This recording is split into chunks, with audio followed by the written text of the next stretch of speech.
Hi, everyone, and welcome back to the Social Work Bubble podcast. I'm your host, Laura. I'm a licensed master of social work, and I currently practice as a therapist here in New York City. Today, we have a very special guest, Leslie Jimenez, MSW from Portland, Oregon. She'll soon be a clinical social work associate. We're going to have a really exciting and important conversation about her journey as an MSW student, not only in social work, but also as a first-generation college student. So thank you, Leslie, for coming on. Thank you for having me. This wonderful opportunity. Yes, absolutely. We have a few questions to talk about, but would you like to introduce yourself a little bit to the listeners? Yeah, so my name is Leslie Jimenez. I recently graduated with my master's in social work from Boise State University up in Idaho. Currently, I'm working in Portland, Oregon. I would say my background is I'm a military therapist. When I was in grad school, I was an intern at the VA, working with veterans who have substance use disorders. And I also worked a little bit in the PTSD program. From there, when I graduated, I landed a job at an inpatient hospital in the military department, where I kind of continue that work to work with veterans and active duty, still in substance use disorders. And then recently I got hired on at the VA in the BHIP department, which is just behavioral health interdisciplinary program, which is a little bit of everything, multi-diagnosis, not just specified to substance use. But yeah, I'm currently finishing the onboarding process and I should be getting started in there pretty soon. Wow, that's so exciting. You have tremendous experience, I'm sure, working with veterans kind of in the realm of PTSD, military therapy. I feel like that's something that we don't widely talk about. Especially in the social workers I've spoken with. As much as we know about veterans and the mental health that's important for them, it's still not something I see in social work education a lot. Mm-hmm. Yeah, definitely. That population of service members is just very unique, small population, but they go through a lot. And at the VAs and also the military department I worked in, the inpatient hospital, has just really opened my eyes into like what's going on in their lives. You know, a lot of them went into the military right after high school, like they were just 18 years old. And that is considered adults, but still a lot of them felt like they didn't really get to grow up. They just kind of went straight in there. And, you know, there's a lot happens in the military. And I know a lot of people know individuals, you know, out in their personal life and know how difficult that can be. They're a wonderful population to work with. They're great. You know, when I started as an intern at the VA, I just knew I'm like, this is the direction I want to go. Yeah, fantastic. Wonderful. Wow. Was there any particular, you mentioned at your internship, but was that a population you were thinking about when you were a social work student or even before even coming to social work school? Yeah, so I looked a little bit into the VA, like the federal level social work position before I applied to grad school.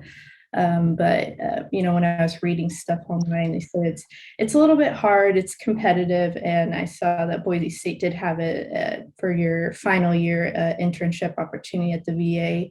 And I always told myself I'm going to go for it regardless, even if I don't get it, because that was also one of the only internships that they offered like a stipend, and you got paid a There little we bit. go.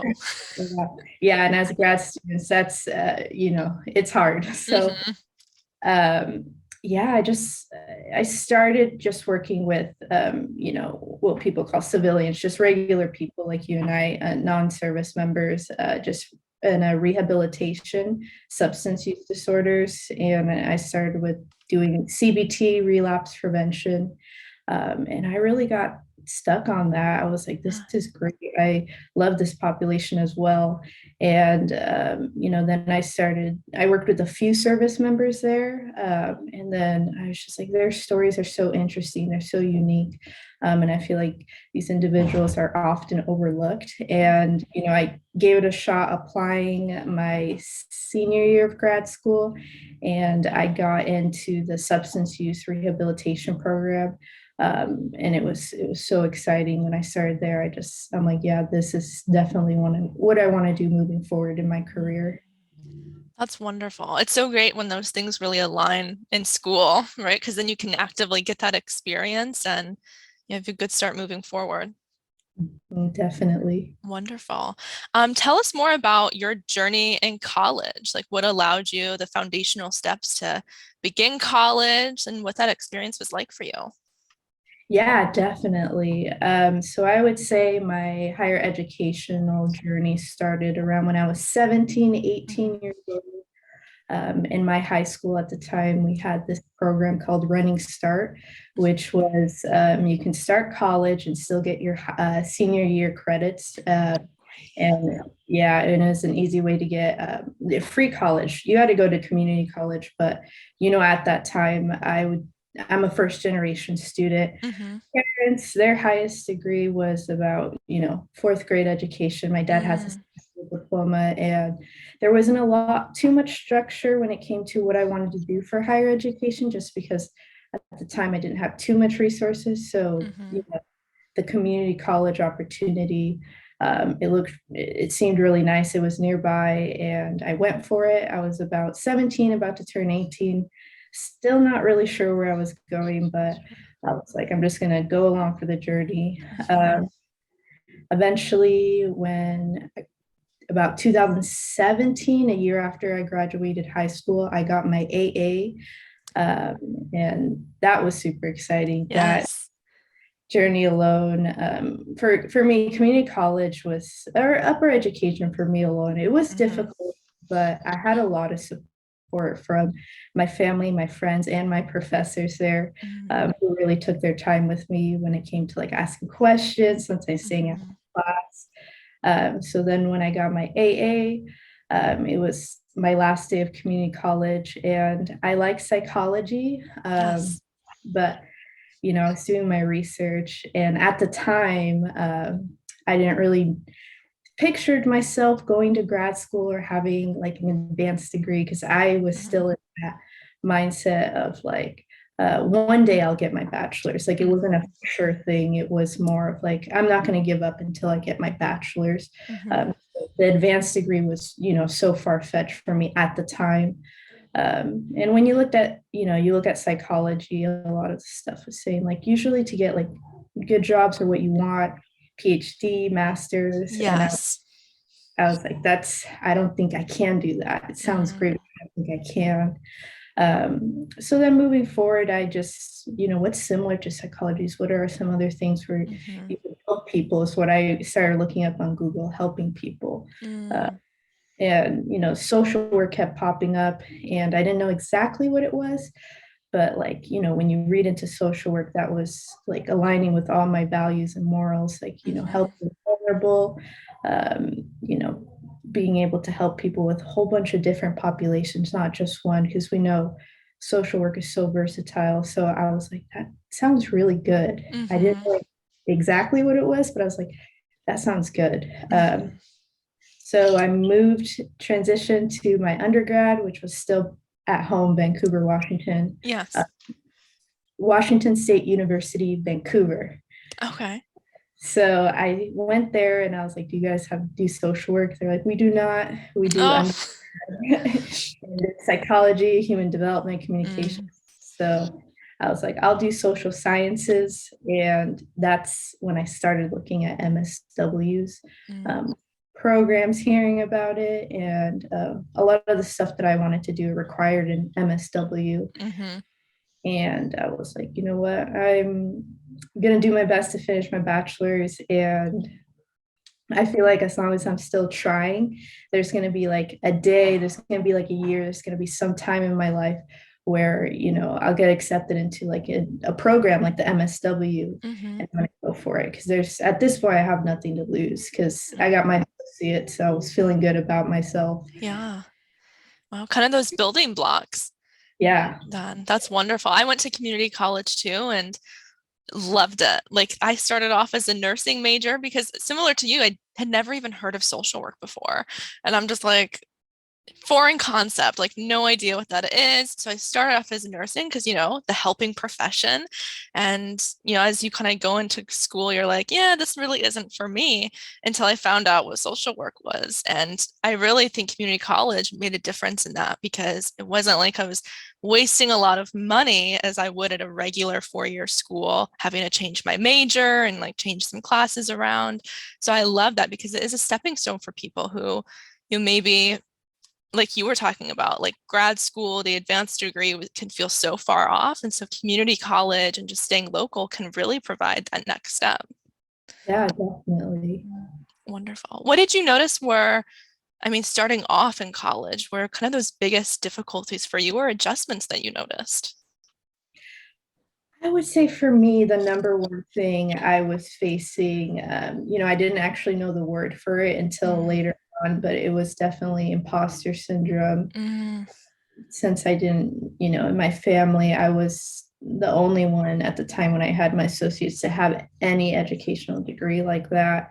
I was a year above my friends, so I was moving at a little bit faster pace. And I just didn't know too many people who could kind of at the time help me throughout my journey or really, structure it for me. So I had a lot of imposter syndrome. mm, Of like when I'm doing okay, I'm not really sure if I'm really cut out for this, even for mhm, my bachelor's degree, like that was something that was to me like very far-fetched. I felt like I was like, that's a lot to get my bachelor's degree. I can't believe I'm doing this because school for me was something that I had to put in a lot of work with. Like it's mhm, never very easy for me, even in high school. I had to take a lot of time just putting in the work and asking for help and re-explaining because it was hard for me to pay attention and process the information a lot. mhm, And, when I come back home, I couldn't really ask my parents for help. So I really had to figure this out on my own. So I was very, felt a lot of anxiety and mhm, a lot of fear. But, like I had good support and my professors were very kind and took their time with me. And yeah, I pushed through. Um, when I started grad school, I would say my imposter syndrome did tend to get a little bit worse. okay. At the time when I got the acceptance letter email first, I Mhm, was still like 20 years old. So mm, I was in my senior year of my undergrad. And I was like, oh my goodness, I can't believe I actually got in did my it? try. Yeah, I was telling all my friends and family. I kept it on the down low of Mm, just I'm getting familiar with the application process for like mhm, when it's really ready for it to happen to me. Because it was, like I said, just so far fetched for me to jump from my associates to my bachelor's to my master's all in one go. mhm. Um, so I was not I was in my heart, I'm like, I hope I do get it, but I Sure. was that was like, this is probably going to take a little while, and I'm okay Mm, with that. So when I got that email, I was so excited. I was like, oh my goodness, I literally cannot believe this is real. It took me like months to process that this yeah. was actually happening and it was going to happen. And then, once I started getting going and I moved to Idaho, I Mhm, started to get anxious and a little bit mm, scared. And I was just freshly turned 21. yeah. I still felt like a baby, and everyone in my class was like a lot older than me. They're like in their 30s, some in their 40s. That's so intimidating. Yeah, Mm, definitely. And I was really nervous, and mhm, that imposter syndrome at first didn't help me too much. I was very mhm, closed off to my colleagues, and I usually sat in the front row by myself because I was too nervous to talk to them because my imposter syndrome was like, well, you shouldn't talk too much or make friends because mhm, they like figure out that you're not that smart or something, or you're so early mm. on. And yeah, it was rough at first. Yeah. How did you move through experiencing imposter syndrome? Like, what things allowed you to kind of move past it and see, okay, this is imposter syndrome. Like, this is not actually my abilities or what it is. Yeah, definitely. I think I did first hear of the term of imposter syndrome in Mhm. grad school. I don't know if I was watching a video and I looked more into it of what it is, it's like some of the background to it, and I was like, yeah, that's me. I'm very nervous. I'm anxious. I feel like I'm not supposed to be here. Too young to this, to all that. Mhm. And what really, really helped me was just, the term of rumbling with vulnerability, like Mm. talking about some challenges and stuff I'm feeling out loud. I started talking about that in my courses when we had like check-ins. I was just honest. I said how I felt. I Mhm. talked about my challenges and internships. I talked about what I was feeling because I was like, this is who I am. Yeah. I'm not perfect. I'm working through this. Mhm. And I was just very transparent because Mhm. I don't really know what really motivated me, just to be honest. I just felt like I didn't want to pretend like I was someone I was not. And Mhm. I was hoping also, like, if I talked to other people about it, if they were feeling that way too, they could Mhm. talk about it. So definitely being vulnerable with my colleagues, professors, and Mhm. supervisors. Yeah, and that makes all the difference too, because then they actually know what's coming up for you and how they can offer support that's actually helpful. Mhm. Mm, wonderful. What did you notice? Because you had mentioned some supportive professors, your family offered support. What specific support was very meaningful to you, or really like was that difference in getting through education? I would say just those one-on-one talks. Mm-hmm. At I would FaceTime my parents a lot, about a couple times a week, and they would just say like, I know this feels hard for you or a lot, but just like, look how far you've made it, and Yeah. look, there was a lot of. They reminded me of moments where, in my undergrad, where I was like, I don't know if I'm going to be able to do this, and Mm-hmm. they reminded me of those times how I pushed through, and they're like, you can do this too. Look how far you made it. Like, you're going to be almost done, since it was a 2-year program. Mm, And I was like, yeah, you're right. And I had my field instructor supervisor, I think it was like twice a year we met with them mhm, individually. And I just remember him telling me, he's like, you know what, Leslie, I really appreciate you in class talking about your challenges so openly like that. I know you're going to be a great social worker because you're just so open about your challenges, and a lot of people feel like that's hard to do, or that, mhm, if we're in grad school or advanced degrees, that we're just professionals already, that we shouldn't talk about those things. He's like, you're just so open and honest, and you're not afraid. And I was like, I did not know that was a strength. mhm. Thank you. Mhm. And Yeah. that really stuck with me. I was like, yeah, I was like, I am doing good. I just Mhm, sometimes need to be reminded of, what other people see, because I tend to mhm. see the things I'm not doing so well on, Yeah. and it's to hear, what other people's perspectives are, and how, or my colleagues too. They're so sweet. I loved my Mm, program when there. I think they all knew I was very nervous, and they knew I was super young, but they talk to me and just like, you're really smart, that like you should go out with us more, because I usually declined because I was too shy. oh, And yeah. I was like, okay. And then eventually I kind of let them in. Mhm, And they're just very kind to me, and things got a lot easier when I mm. started to let people in. Yeah. Connecting to other people and building a community, really. Mhm, mhm. Wow. That's amazing. Which I mean is so hard to do, right? We have to gain people's trust. We have to move through our own vulnerability. But even in your openness during class, like we can see how that plays out in the work that you do now as a social worker. Because I think clients are able to tell like when we're comfortable with something, maybe if we're like, I don't know about what you're saying, or like discomfort with emotions and vulnerability. And the fact that you were already so open and kind of embraced that I'm sure is helpful to clients now. Yeah, definitely. It has done me more, wonders than I could. It sounds like it's going to be a challenge, like talking about things that your vulnerabilities and stuff that you might be struggling with. But when you're just open and honest, like we're professionals, of course, we're social workers, but we're also human beings. Like it's okay, we're going to have those days, or maybe get a little bit of anxiety. I started with group therapy right away, and public speaking was not my favorite It's ever. tough. So, of course, I started with group therapy.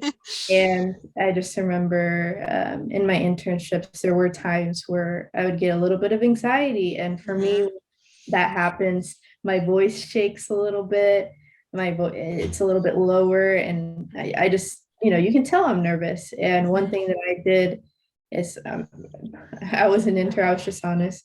I was like, sorry, guys, I feel a little bit anxious right now. Let's do like a mindfulness breathing really quick. Amazing. They love that.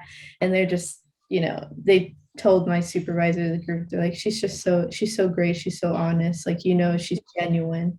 And, it only happened mostly in my internships when I was starting out. Sometimes I just get anxiety, and I was honest. I was like, I'm a little anxious right now, guys. Let's take a few breaths. And then usually after like a minute or two, I got, back to where I wanted to be. Yeah.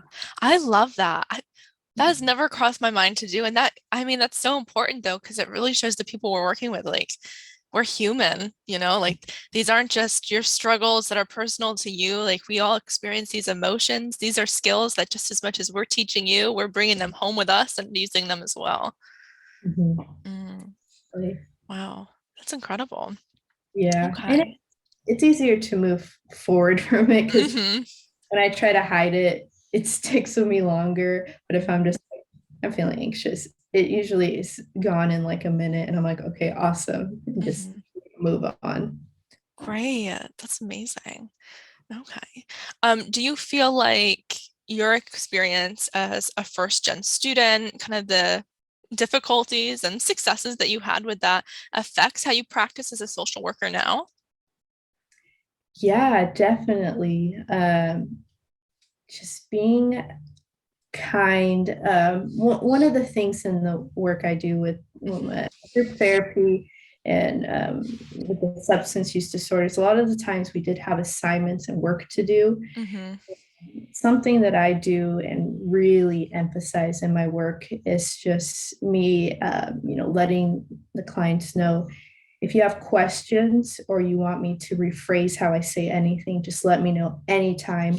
Or I would always offer myself after group time if you wanted to stay afterwards for me to, reread something for you, like rewrite it, or we can go through the questions together as part of their assignments that they had to do to graduate the program. I was always very patient with that because, I knew how hard it was for me not knowing. And it's Mm-hmm. always easy asking for help when it feels like everyone's just going with the flow and doing what they're supposed to do and move on to the next thing.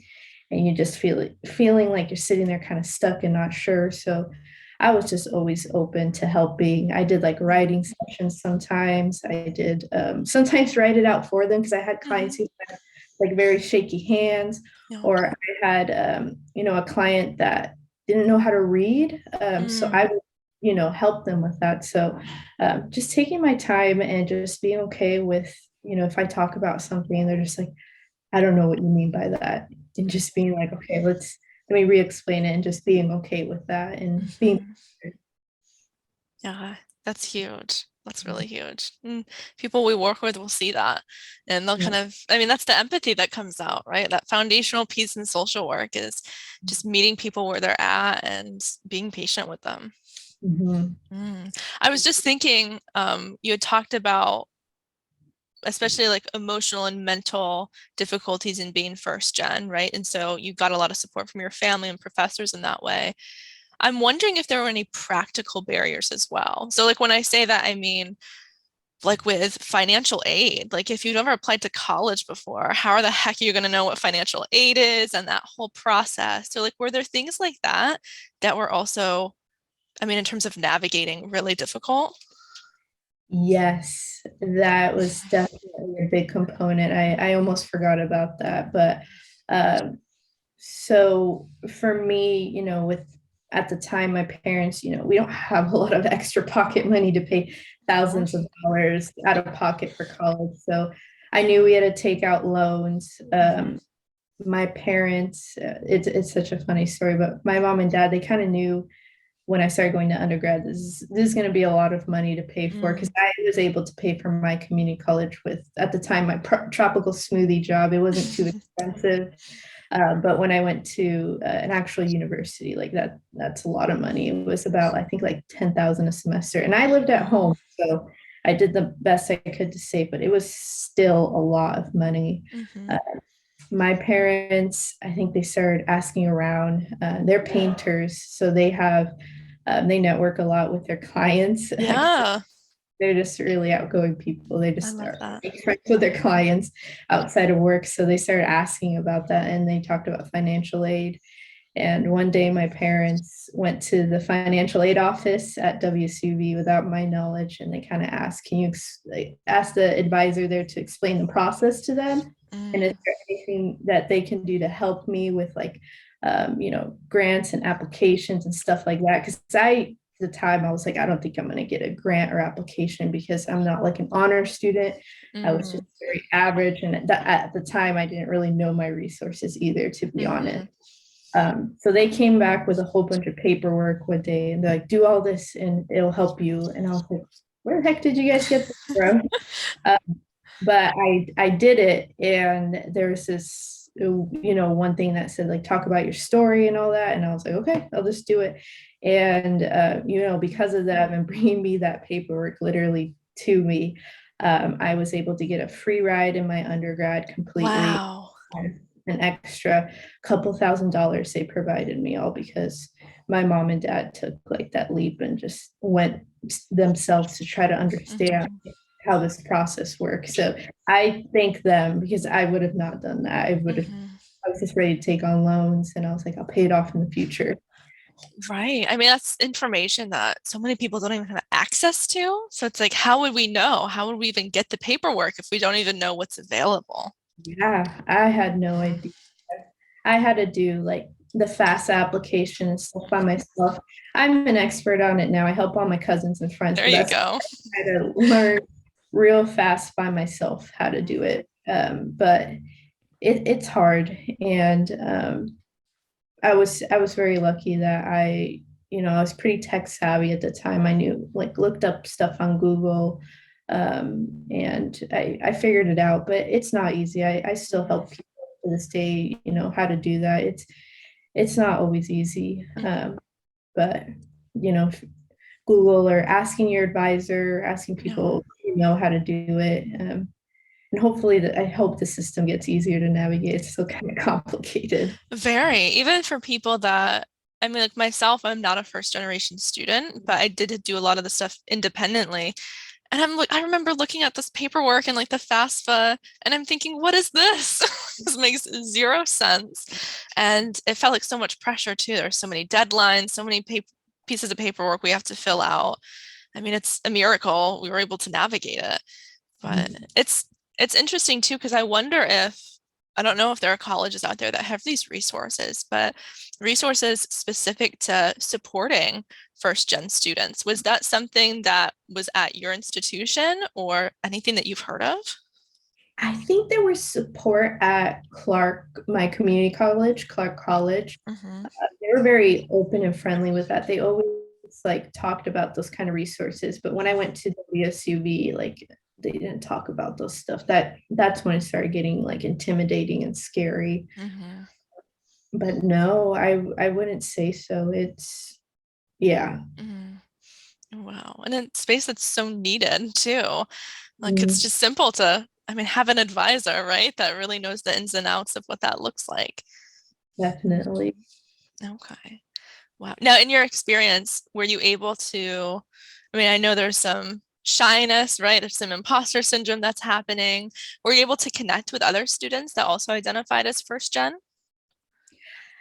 In I'm trying to I think in my MSW program. I'm not sure if there was anyone else that maybe or didn't disclose that was Mhm. actually first gen, which also at the time didn't make me feel too much better. Mm, But I have a lot of family members, a lot of cousins that are around my age and younger and older.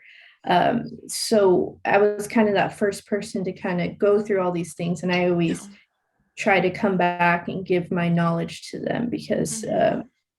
there's a lot of I was actually watching a video not too long ago. There's a lot of students like first gen who do go to college and some who like go through the application, get their financial aid, but still a lot of them don't actually finish because they don't know what to do. They're not Mhm. having help or resources. Yeah.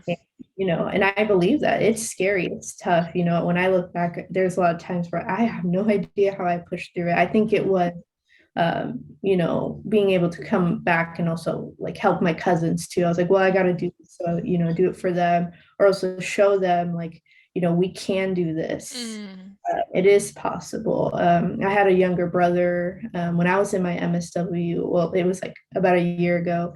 He was really struggling in high school. His senior year, which also was my senior year in grad school, with mm, the pandemic and everything, and yeah.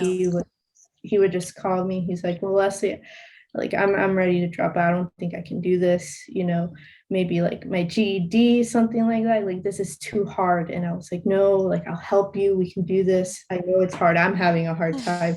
But I can only imagine, how what he's going through by himself at home. And, we navigated through Zoom, luckily, and we both Wow. graduated at the time. But I believe it. A lot of people dropped out also during the pandemic. That Mhm. it's not easy. Yeah. I mean, school in itself is a tremendous challenge and doesn't really give a lot of support to people that aren't exactly what they make curriculum for.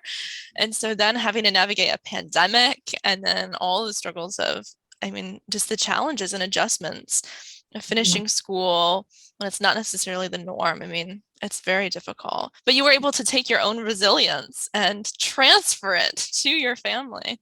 Yeah, Mm, definitely. I just try to, show it like it is hard. It is a journey, and I don't want to like pretend that my journey was easy and I just made it from here mhm. to there. Right. I like to be transparent about my struggles to them, but also Mhm. like, we can do this and you're not alone. Like we're gonna support each other.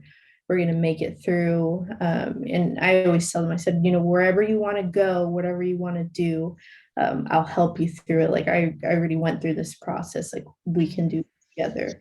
And now, they're going for it. They're starting their journeys. My cousin recently graduated with his, I think it's called the fire science degree, and he Okay. just got a job as a firefighter. Wow. Like, oh my God, this is amazing. I have my other cousin who wants to be a doctor, and I feel emotional talking about it, but Mhm.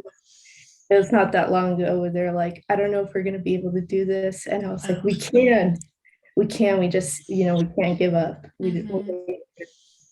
Wow. You set that tone. And I mean, that's how generational change is created, which is Yeah. incredible.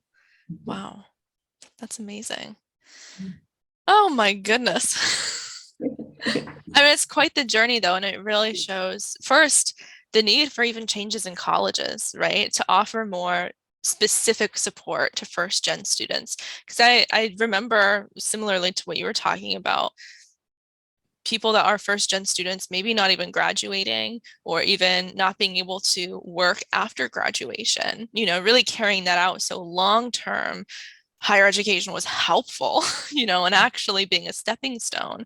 And so certainly changes there. Would you have any specific wisdom for first gen students?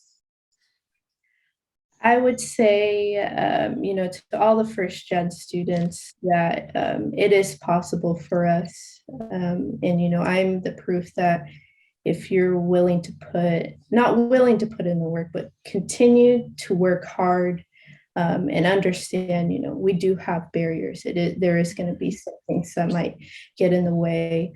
But it's the matter of fact of when we have those setbacks, that we continue to get up and we keep trying, and that it is going to be worth it. And I never looked back on my journey. There's been so many times for me where it got so difficult. There was a lot of moments where like, I don't think I'm going to make it. I'm not sure if I will. But I continued to keep going even with all those setbacks I had in my educational journey. So I truly believe in anyone who wants to do something that they can do it. I believe in their resiliency and what they can accomplish if they continue to work hard and not give up when those setbacks happen. That's incredible. It's incredible. And accessing the supports and the resilience. Yeah. Wonderful. Do you feel like there's changes that could happen to specifically social work programs to support first generation social work students? I would say maybe the first step would be for, I don't know, I think our professors, supervisors to maybe take some courses on that and be informed about that.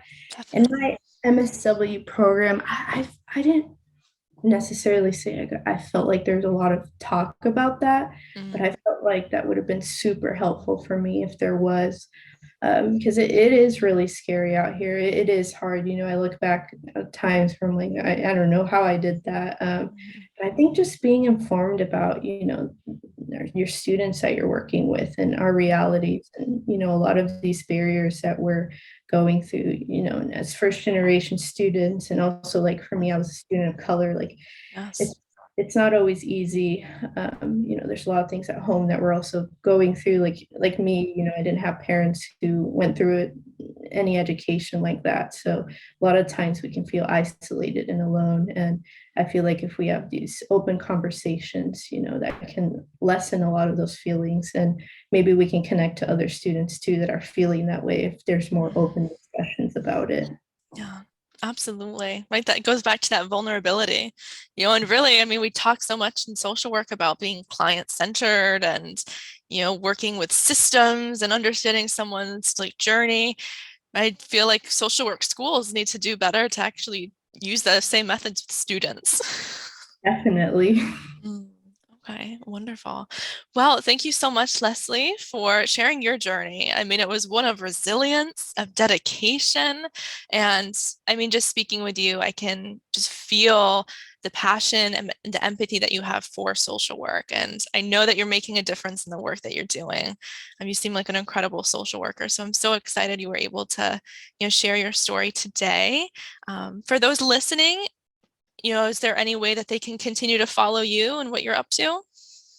Yeah, I mean, you guys want to follow me on Instagram, my messages and DMs are open if you ever want to talk more about, maybe the direction that I'm going in social work or your, just your journey alone or the application process or, the first generation, anything like that. And you can find me, I'm Leslie Jimenez on Instagram, and then Jimenez just has 2 eyes. Wonderful. Okay. Well, thank you all so much for listening. Feel free to share your thoughts on today's episode on whatever platform you're listening on. Like, share, follow the Social Work Bubble.